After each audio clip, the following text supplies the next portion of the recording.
സ്വർണമിടുന്ന ദൈവങ്ങൾ സൂക്ഷിക്കുക.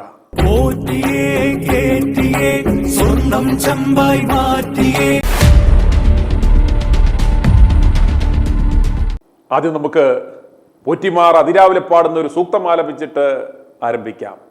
എല്ലാവരും കൈകൂപ്പി പിടിച്ച് കണ്ണുകളടച്ച് നിന്നാട്ടെ. ഇളക്കിക്കൊണ്ടുപോകുന്ന തരത്തിലുള്ള എന്ത് ശബ്ദം കേട്ടാലും ആരും ദയവായി കണ്ണു തുറക്കരുത്. സ്വർണപ്പാളികൾ കക്കുവാനൊരു ഭാഗ്യം നൽകണേ ഈശ്വര, കട്ടശേഷം ജയിലിൽ പോകാതെ കാത്തുകൊള്ളണം ഞങ്ങളെ. പ്രാർത്ഥിച്ചത് മതി. ഇനി സ്വർണമണിഞ്ഞിരിക്കുന്ന ദൈവങ്ങളോടാണ്, ദേവന്മാരുടെയും ദേവിമാരുടെയും പ്രത്യേക ശ്രദ്ധയ്ക്ക്. ദൈവമാണെന്ന് പറഞ്ഞിട്ട് യാതൊരു കാര്യവുമില്ല. ആവശ്യത്തിലധികം സ്വർണം വാരി അണിഞ്ഞു നിൽക്കുന്ന ദേവന്മാരും ദേവിമാരും സൂക്ഷിച്ചാൽ കൊള്ളാം. ശ്രീകോവിലാണ് ഇരിക്കുന്നത് എന്നൊന്നും പറഞ്ഞിട്ട് യാതൊരു കാര്യവുമില്ല. ഈ കണ്ഠരന്മാരും തന്ത്രിമാരും പോറ്റിമാരും ആടിപടലം ഊറ്റിക്കൊണ്ടുപോകും. ഒടുക്കം നാണക്കേടാകുകയും ചെയ്യും.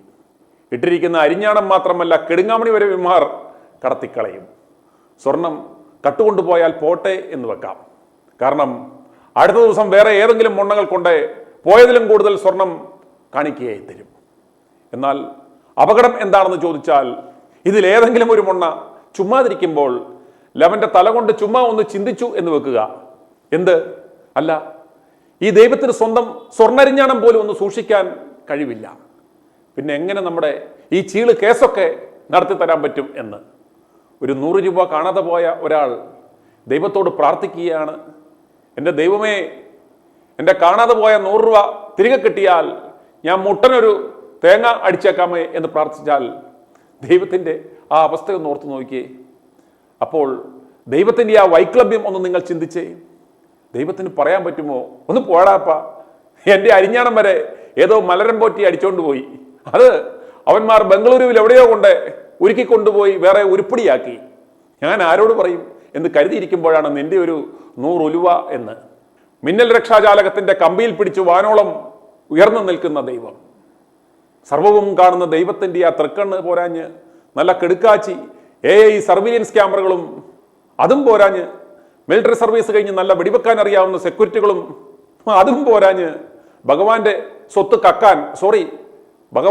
കാക്കാൻ ദേവസ്വം ബോർഡും, അതുക്കും മേലെ ദേവസ്വം വകുപ്പും മന്ത്രിയും ഒക്കെ ഉണ്ടായിരിക്കുകയാണ് ദൈവത്തിന്റെ കെടുങ്ങാമണി വരെ പോറ്റിമാർ അടിപടലം ഊറ്റിക്കൊണ്ടുപോകുന്നത്. ദൈവം ചൊല്ലിട്ടു. ദൈവത്തിന്റെ സ്വർണം കണ്ടെത്തുന്ന SITയിലെ പോലീസ് ഉദ്യോഗസ്ഥരെ നാം ദൈവത്തിന് മുകളിൽ പ്രതിഷ്ഠിക്കേണ്ടേ? വേണ്ടേ? ദൈവം പോലും തോറ്റിടത്ത് SIT കള്ളനെ കണ്ടെത്തുമ്പോൾ നമുക്കൊരു SIT ക്ഷേത്രം പണിയേണ്ടേ? അവിടെയും മുണ്ണകൾ കാണിക്കയുമായി എത്തും, ധാരാളം സ്വർണവും കൊണ്ടുവരും, വേണമെങ്കിൽ ശയനപ്രദക്ഷിണവും നടത്തിക്കളയും. നിങ്ങൾ പറ, ഇത് ദൈവത്തിലുള്ള വിശ്വാസം കുറയ്ക്കുമോ? ദൈവത്തിൻ്റെ കച്ചവടം കുറയ്ക്കുമോ? ഈ വിധമെങ്ങാനും ഈ മുണ്ണകൾ ചിന്തിക്കാൻ തുടങ്ങിയാൽ പോയില്ലേ ഭഗവാനെ എല്ലാം. പ്രിയമുള്ള വിശ്വാസികളെ, നിങ്ങൾക്കിത് ഉൾക്കൊള്ളാൻ വിഷമമാണ് എന്നറിയാം, എൻ്റെ തള്ളയ്ക്ക് വിളിക്കുമെന്നും എനിക്കറിയാം. പക്ഷേ ഇനിയെങ്കിലും ചിന്തിക്കുക, സ്വർണവും പണവുമൊക്കെ സൃഷ്ടാവായ ദൈവത്തിന് ആവശ്യമുണ്ടോ? ഇന്ന് ഏത് മതത്തിലാണെങ്കിലും ദൈവവേലയ്ക്കെന്നും പറഞ്ഞ് വേഷം കെട്ടി നടക്കുന്നവന്മാർ ദൈവവേലയല്ല, ദൈവത്തിനിട്ട് വേല വെക്കുകയാണ് ചെയ്യുന്നത് എന്ന് നിങ്ങൾ ദയവായി മനസ്സിലാക്കുക. പള്ളികളിൽ പാതിരിമാർ ലോഹയും മുട്ടുനിന്ന് അടിപടലം വെട്ടുന്നു. അമ്പലങ്ങളിൽ തന്ത്രിമാർ ഒരു നൂലും കെട്ടി നിന്ന് ദേവന്റെ അടിപടലം കക്കുന്നു. പാവം ദൈവം എന്തു ചെയ്യും? പരമമൊണ്ണകളായ വിശ്വാസികളെ ആവാഹിക്കുവാൻ പൗരോഹിത്യവർഗമുണ്ടാക്കിയ പള്ളികളിലും അമ്പലങ്ങളിലും ദൈവം കുടികൊള്ളുന്നില്ല എന്ന് നിങ്ങൾ എന്ന് മനസ്സിലാക്കും. ദൈവം നമ്മുടെ ഹൃദയങ്ങളിലും ഭവനങ്ങളിലും വസിക്കട്ടെ. ക്രിസ്തുവിനെ അപമാനിക്കുന്ന പൗരോഹിത്യ കച്ചവടക്കാർക്കെതിരെ എൻ്റെ ഭവനം എൻ്റെ ആലയം എന്ന ആശയം മുന്നോട്ട് വെക്കുന്ന മൈ ചർച്ച് ഒരു കൊടുങ്കാറ്റ് വീശുവാൻ പോകുകയാണ്. ഈ ആശയം ഉൾക്കൊണ്ട് ഹൈന്ദവ സഹോദരങ്ങളും മാറ്റത്തിൻ്റെ ആ മാർഗത്തിലേക്ക് വരുമോ? ഈ ആർത്തിമൂത്ത പൗരോഹിത്യവർഗത്തിൻ്റെ പ്രവൃത്തികൾ ജനങ്ങളുടെ ദൈവവിശ്വാസം പോലും കെടുത്തിക്കളയും എന്ന് മനസ്സിലാക്കുക. ഈ തീവട്ടിക്കൊള്ള നടന്നിട്ടുള്ളത് ശബരിമലയിൽ മാത്രമാണോ? ഒരിക്കലുമല്ല. ഇത് ആദ്യത്തെ സംഭവമാണോ? അതുമല്ല. ഇത് കാലാകാലങ്ങളായി തുടർന്നുകൊണ്ടിരിക്കുന്ന തീവട്ടിക്കൊള്ളകളാണ്. ഈ കള്ളന്മാർ ഉറപ്പായി വിശ്വസിക്കുന്നു ദൈവമില്ല എന്ന്. അതുകൊണ്ട് അവർ ഈ കൊള്ള നിർബാധം തുടരുന്നു, നാളെയും തുടരും. സകല അമ്പലങ്ങളിലെയും പള്ളികളിലെയും പൊന്നും കുരിശും ഒക്കെ ഒന്ന് എടുത്ത് പരിശോധിക്കുക. എല്ലാം അടിച്ചുമുറ്റി വെറും പൂശായിരിക്കും അല്ലെങ്കിൽ മുക്കായിരിക്കും ഇരിക്കുന്നത്. സംശയമുണ്ടെങ്കിൽ ഒന്ന് ചെക്ക് ചെയ്യുക. ശബരിമല കൊള്ള ചെറിയൊരു ടിപ്പ് ഓഫ് ദ ഐസ്ബർഗ് മാത്രമാണ്. അതുപോലെ ശ്രീപത്മനാഭന്റെ ബി നിലവറ തുറന്നാൽ വലിയ ഭൂകമ്പമുണ്ടാകും എന്ന് പറഞ്ഞ് ഭയപ്പെടുത്തിയിരിക്കുകയാണ്.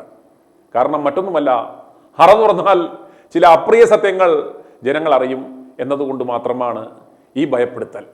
കേരളത്തെ ഭ്രാന്താലയം എന്ന് സ്വാമി വിവേകാനന്ദൻ വിളിച്ചിട്ട് 133 വർഷങ്ങൾ പിന്നിട്ടിട്ടും നമ്മൾ ചൊവ്വയിൽ താമസം തുടങ്ങുവാനുള്ള തയ്യാറെടുപ്പുകൾ നടത്തുമ്പോഴും നമ്മുടെ മാനസികാവസ്ഥ ഇപ്പോഴും ഏത് നിലയിലാണ്?